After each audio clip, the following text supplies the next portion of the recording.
Hello friends, कैसे हैं आप सब। उम्मीद है आप सब बहुत अच्छे से होंगे। तो फ्रेंड्स, जैसे कि आप जानते हैं कि उत्तर प्रदेश लोक सेवा आयोग प्रयागराज यानी इलाहाबाद ने यूपी पीएससी जीआईसी लेक्चरर को जो एग्ज़ाम 19 सितंबर 2021 को हुआ था, उसके कुछ सब्जेक्ट की आंसर की लास्ट हफ्ते जारी करी थी। तो उसके कुछ बचे हुए सब्जेक्ट की आंसर की लोक सेवा आयोग उत्तर प्रदेश प्रयागराज ने 13 अक्टूबर 2021 को यानी कल जारी की है। तो जो सब्जेक्ट 13 अक्टूबर 2021 को आंसर की रिलीज़ की गई है, उनके अंदर गणित, संस्कृत, अर्थशास्त्र, नागरिक शास्त्र, भूगोल, इतिहास, समाजशास्त्र, शिक्षा शास्त्र, उर्दू, वाणिज्य और गृह विज्ञान विषय के चारों सीरीज ABCD की प्रश्न पुस्तिकाओं की उत्तर कुंजी आयोग की वेबसाइट upsc.up.nic.in पर दिनांक 20 अक्टूबर 2021 तक उपलब्ध है। तो आयोग ने जो इन सब्जेक्ट के आंसर की जारी की है वो 20 अक्टूबर 2021 तक आयोग की वेबसाइट पर रहेगी। इसी के अंदर उर्दू की भी आंसर की जारी की गई है। अब इसके अंदर इस आंसर की के खिलाफ अगर आपको कोई आंसर सही लगता है और आयोग ने उसको गलत माना है, तो आप उसके साक्ष्य, उस पर ऑब्जेक्शन 21 अक्टूबर 2021 की शाम तक आयोग को डाक के माध्यम से, डाक के ज़रिए या खुद वहाँ जाकर काउंटर पर जमा कर सकते हैं। तो इसमें दो तीन बातें हैं कि आयोग ने जो बचे हुए सब्जेक्ट के आंसर की जारी की है, ये आंसर की आयोग की वेबसाइट पर 20 अक्टूबर 2021 तक उपलब्ध रहेगी। साथ ही साथ अगर आपको किसी प्रश्न का आंसर गलत लगता है जो कि आंसर की आयोग ने जारी की है, तो आप उसके खिलाफ अगर कोई प्रत्यावेदन देना चाहते हैं तो साक्ष्यों सहित प्रूफ के साथ आप वो प्रत्यावेदन 21 अक्टूबर 2021 की शाम तक डाक के माध्यम से या वही लोक सेवा आयोग जाकर के काउंटर पर शाम तक जमा कर सकते हैं 21 अक्टूबर 2021 की शाम तक। तो इसके अंदर एक इन्होंने दिया है कि आपको किस तरह से प्रारूप बनाना है। अगर आप ऑब्जेक्शन लगा रहे हैं किसी सवाल के ऊपर, तो आपको एक ड्राफ्ट तैयार करना होगा। उसके अंदर आपको अपना नाम लिखना होगा। नाम के साथ साथ आपको क्या होगा, अपना रोल नंबर लिखना होगा और रोल नंबर के बाद परीक्षा का नाम यानी कि यूपी पीएससी जीआईसी लेक्चरर, और उसके नीचे साइड में को आप उसका जो पद संख्या है वो भी आप अंकित कर दीजिएगा। साथ ही साथ आपको अपने विषय का नाम भी वहाँ पर लिखना होगा और उसके बाद जो आपकी बुकलेट सीरीज़ है वो भी आपको ABCD उसका भी उल्लेख करना होगा। और उसके बाद जितने प्रश्न आपको आपत्ति भेजने हैं तो उसका एक ये ड्राफ्ट होगा। सबसे पहले क्रम संख्या और उसके कॉलम में उसके बाद प्रश्न संख्या और तीसरे कॉलम में आपको आयोग का जो उत्तर है वो ABCD और प्रत्यावेदन यानी कि जो आप प्रत्यावेदन भेज रहे हैं, जो आपके हिसाब से, जो आपके प्रूफ के हिसाब से जो आंसर सही है वो आप कॉलम नंबर 4 में भरेंगे। यानी कि आप इस कॉलम में उस आंसर को देंगे कि इसका जवाब ये है, और साक्ष्य जो है आप नंबर 5 का जो कॉलम है उसमें लिखेंगे कि वो बुक कहाँ से छपी है, कहाँ से शाये हुई है और उसके कितने पृष्ठ या कितने पेज नंबर पर वो साक्ष्य लिखा हुआ है। तो ये सब जानकारी आपको अपने प्रत्यावेदन में भरकर भेजनी होगी। तो दोस्तों, ये तो थी बात आंसर की बात। अब हम बात करते हैं उर्दू सब्जेक्ट के अंदर जो उर्दू की आंसर की आयोग ने जारी की है, उसमें कितने प्रश्नों के ऊपर, कितने सवालों के ऊपर आप ऑब्जेक्शन लगा सकते हैं। तो दोस्तों, आइए अब हम उर्दू सब्जेक्ट की आंसर की के बारे में बात करते हैं। तो दोस्तों, आयोग ने जो उर्दू सब्जेक्ट की आंसर की जारी की है उसके हिसाब से अब हम देखने वाले हैं कि कितने प्रश्न ऑब्जेक्शन वाले हैं। आइए अब हम उर्दू की आंसर की देखते हैं।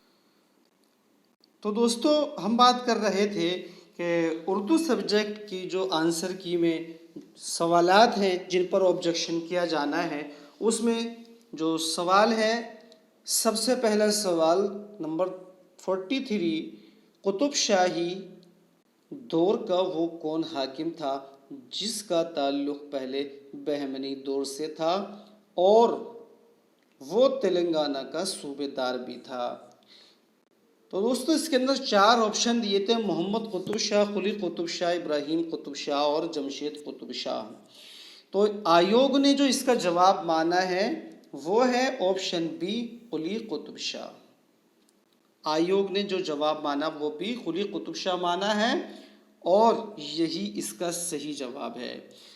कुछ हमारे साथी इस सवाल यानी कि ये जो सीरीज़ है ये जो सवाल है मेरे सामने, ये बुकलेट ए का ये 43 क्वेश्चन है जिसमें पूछा गया था कि कुतुब शाही दौर का वो कौन हाकिम था जो पहले तेलंगाना का सूबादार था। तो इसका जवाब आयोग ने सही बिल्कुल माना है, कुली कुतुब शाह, क्योंकि कुली कुतुब शाही सल्तनत का बानी था।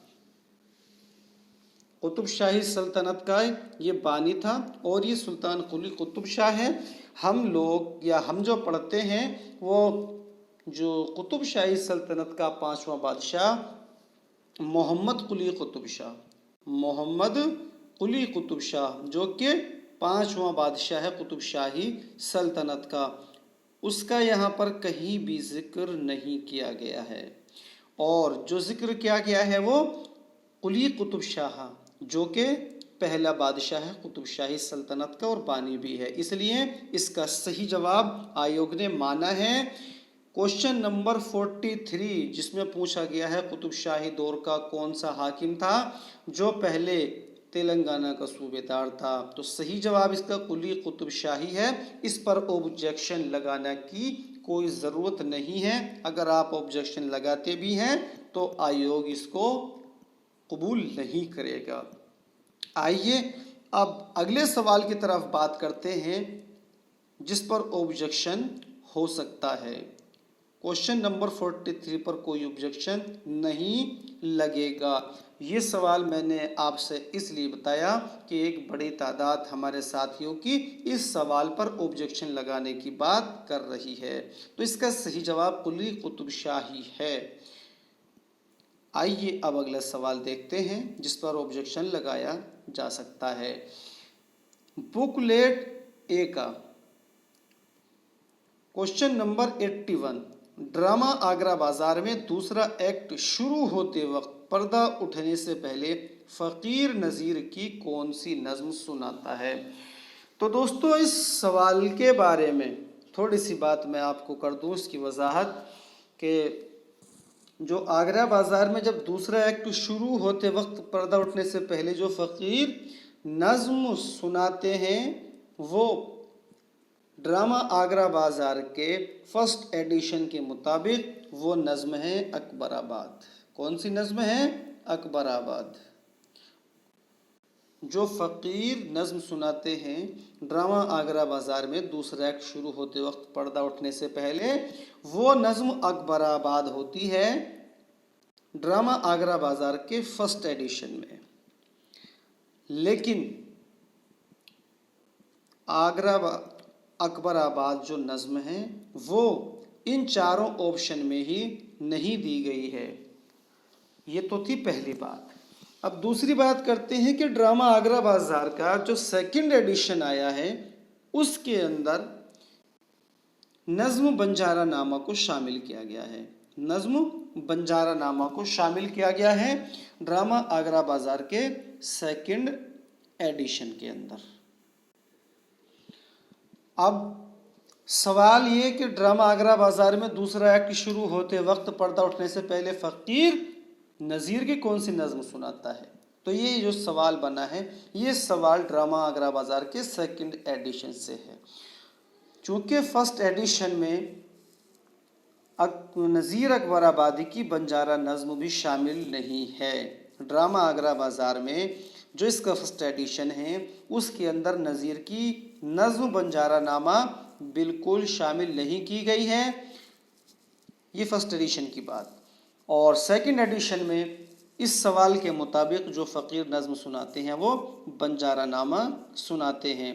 दूसरी बात अब इस सवाल की जो रहती है वो ये है कि जब किसी भी किताब का अगर सेकंड एडिशन आता है उसके अंदर कुछ तरमीम और तब्दीली करके नए तरीके से लाया जाता है, जो पहला वाला एडिशन होता है उसकी हैसियत ख़त्म हो जाती है। इस लिहाज से सवाल number 81 question number 81 booklet series A का इस पर भी ऑब्जेक्शन लगने की बात गलत साबित होती है।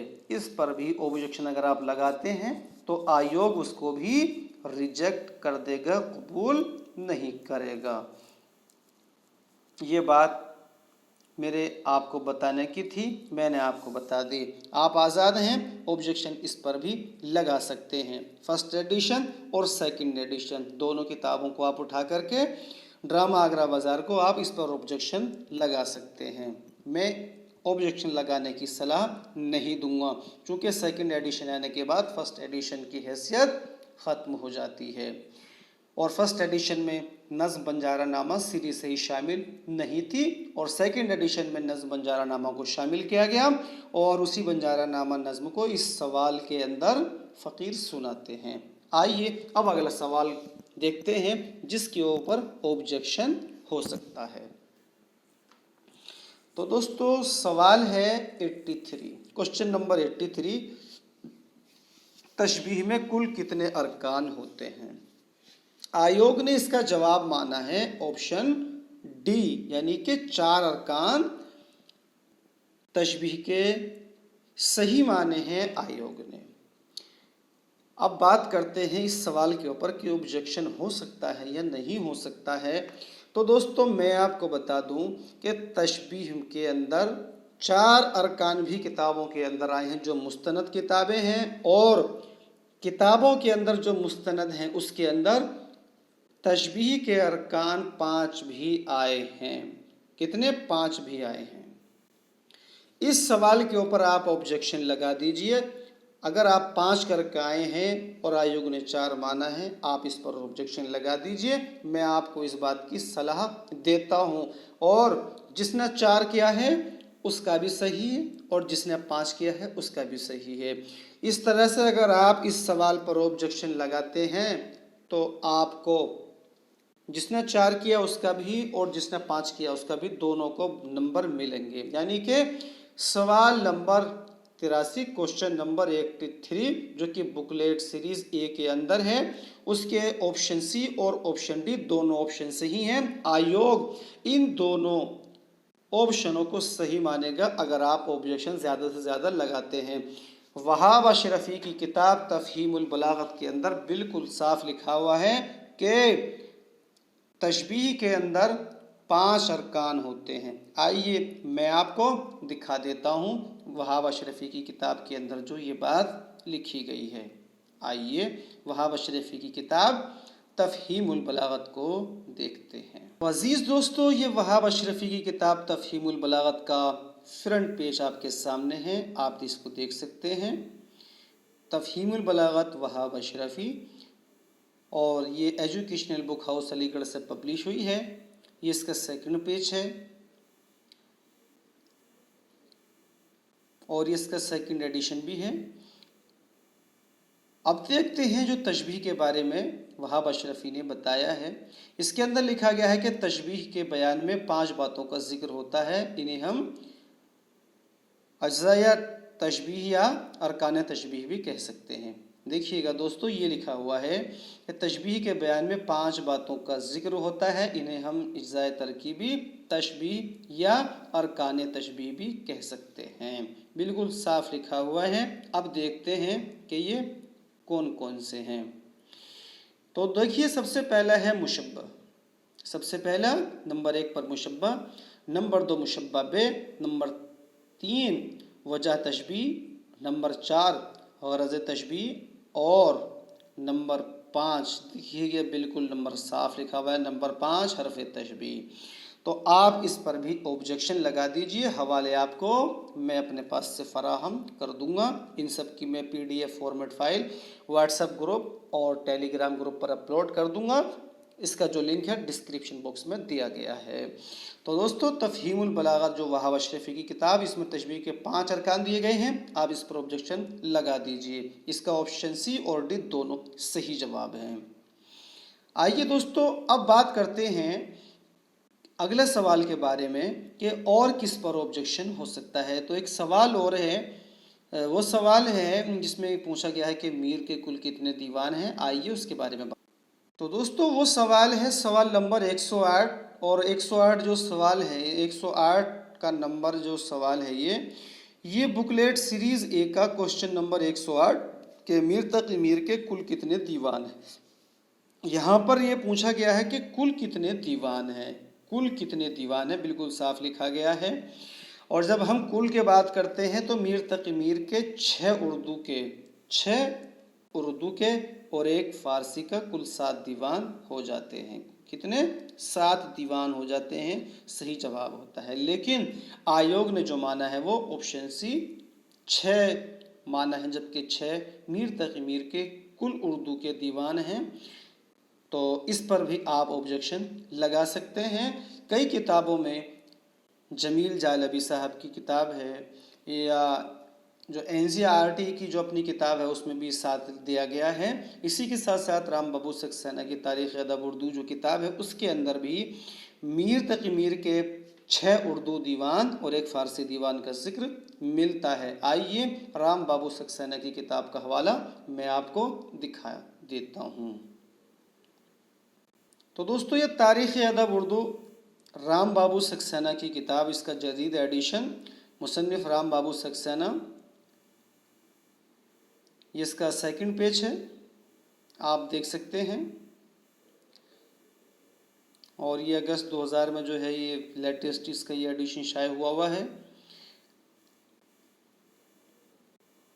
तो देखिए दोस्तों, ये पेज नंबर 150 पर मीर तक़ी मीर की तसानीफ़ के बारे में राम बाबू सक्सेना ने जिक्र किया है। इसके अंदर लिखा है कि मीर साहब की तसानीफ़ कसरत से हैं।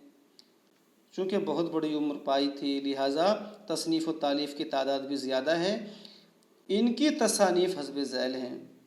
तो ये देखिए, ये लिखा गया है नंबर 1 पर 6 ज़ख़ीम दीवान गज़लों के। कितने? 6 ज़ख़ीम दीवान गज़लों के। और उसके बाद दिया है कि 1 दीवान फ़ारसी, 1 दीवान फ़ारसी। तो 6 प्लस 6 तो गज़लों के यानी उर्दू का और 1 फ़ारसी, कुल मिलाकर के 7। तो 7 दीवान कुल मीर तक़ी मीर के होते हैं। आप इस पर भी ऑब्जेक्शन लगा दीजिए। मैं आपको इस पर ऑब्जेक्शन लगाने की सलाह देता हूँ। तो दोस्तों, जो सवालात ऑब्जेक्शन वाले थे वो सब मैंने आपके सामने यहाँ पर बताए। आपको अभी मैंने जो सवाल आगरा बाज़ार था उसका फर्स्ट एडिशन का हवाला भी नहीं दिखाया है। अगर आप ऑब्जेक्शन लगाना चाहते हैं तो लगा सकते हैं, लेकिन मैं उसकी सलाह नहीं दूंगा। 2nd एडिशन आ जाने के बाद फर्स्ट एडिशन की हैसियत ख़त्म हो जाती है। आइए, जो 2 शुरू के सवाल जिनके बारे में मैंने बात की थी, थोड़ा सा उन पर तज़किरा और कर लेते हैं, उनका हवाला आपको दिखा देते हैं। तो दोस्तों, ये हबीब तनवीर का आगरा बाज़ार जो ड्रामा है उसका ये फर्स्ट एडिशन आज़ाद किताब घर कला महल दिल्ली से शाये हुआ है। ये साफ लिखा हुआ है कि तबा अव्वल तादाद 1000 अप्रैल 1954 1954 में ये शाये हुआ है। ये नज़मों की फहरिस्त है जो फर्स्ट एडिशन में दी गई थी। शहर शोभ, पैसा, मुफलिसी, खुशामद, जन्म, कन्हैया, बलदेव जी का मेला, देदबाजी, रोटी, अकबराबाद, गज़ल, आगरे की तैराकी, ज़र, सरापा, महादेव का ब्याह। और इनके आगे सफ़ा नंबर भी लिखा गया है कि कितने सफ़ा पर ये नज़्म जो है लिखी गई है। पेट, ककड़ी, तरबूज, तिल के लड्डू, कोरब, बर्तन, पतंग, रीछ का बच्चा, होली और आदमी नामा। इसके अंदर कहीं भी बंजारा नामा नज़्म का जिक्र नहीं है, जो फर्स्ट एडिशन है। और अब देखते हैं कि जो दूसरा एक्ट शुरू होता है, जो सवाल में पूछा गया है कि दूसरा एक्ट शुरू होने पर पर्दा उठने से पहले जो फ़कीर नज़्म गा रहे होते हैं वो कौन सी होती है। तो दूसरा एक्ट देखिए दोस्तों, ये शुरू होता है और लिखा है पर्दा खुलने से पहले कोर्स वाले दाखिल होते हैं, एक स्टेज के दाएं तरफ से और दूसरा बाएं तरफ से। ये दो कोर्स वाले आते हैं और पर्दे के सामने खड़े होकर नज़्म अकबराबाद सुनाते हैं। कौन सी नज़्म? अकबराबाद ही कोर्स वाले सुनाते हैं। इस पर भी गौर कीजिएगा थोड़ा सा कि पर्दा खुलने से पहले कोर्स वाले दाखिल होते हैं, एक स्टेज के दाएं जानिब से और दूसरा बाईं तरफ से, और पर्दे के सामने खड़े होकर के नज़्म अकबराबाद सुनाते हैं। ये नज़्म अकबराबाद जो सुनाते हैं ये फ़कीर नहीं सुनाते बल्कि कोर्स वाले सुनाते हैं। अब आगे है इसके अंदर कि आखिरी बंद पर पर्दा उठता है और फ़कीर गाते हुए पीछे के दरवाजे से चले जाते हैं।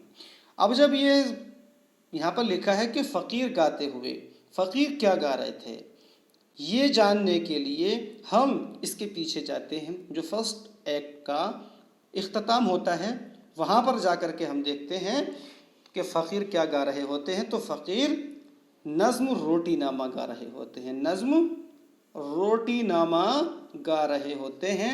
तो इस सवाल के हिसाब से जो सवाल इसमें पूछा गया था वो नज़्म निकल करके आती है और रोटी, लेकिन उसके अंदर जो बंजारा नामा दिया गया है ये फर्स्ट एडिशन में नहीं था, सेकंड में था। तो इस हिसाब से इस पर ऑब्जेक्शन मेरे हिसाब से नहीं लगाना चाहिए, और अगर आप लगाना चाहते हैं तो पूरी बात और वजाहत के साथ मैंने आपको समझा दी है, आप लगाने के लिए आज़ाद हैं। दोस्तों, अगर आप हमारे चैनल पर नए हैं और अभी तक आपने हमारे चैनल को सब्सक्राइब नहीं किया है तो जल्दी से चैनल को सब्सक्राइब कीजिए और उसके सामने बने बेल आइकन को प्रेस कीजिए, जिससे आपको हमारे आने वाली सभी वीडियोस की नोटिफिकेशन वक्त से मिलती रहे। दोस्तों, अगर आप अच्छी तैयारी किसी भी कॉम्पिटिटिव एग्ज़ाम जो कि आप उर्दू सब्जेक्ट को लेकर के दे रहे हैं, UPHESC असिस्टेंट प्रोफेसर या UPPSC JIC लेक्चरार या UPPSC GDC लेक्चरार या UPPSC LT, UPTGT PGT, DSSB TGT PGT या दूसरे जितने भी एग्ज़ाम UP टेट या C-टेट आप उर्दू में देने जा रहे हैं और अच्छी तैयारी करना चाहते हैं तो आप हमारे इस चैनल को ज़रूर सब्सक्राइब कीजिए, हमारे इस चैनल से आप ज़रूर जुड़िए और देखिए कि आपकी तैयारी में इस चैनल के ज़रिए से कितना इजाफा होता है, आपकी मालूमात में कितना ज़्यादा इजाफा इस चैनल के ज़रिए से होता है। तो दोस्तों, इस उम्मीद के साथ कि नेक्स्ट वीडियो में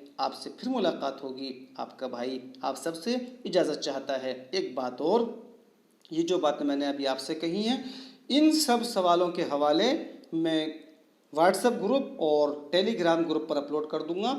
अगर आप ऑब्जेक्शन लगाना चाहते हैं तो वहाँ से डाउनलोड करके आप इन पर ऑब्जेक्शन लगा सकते हैं। खुदा हाफिज़।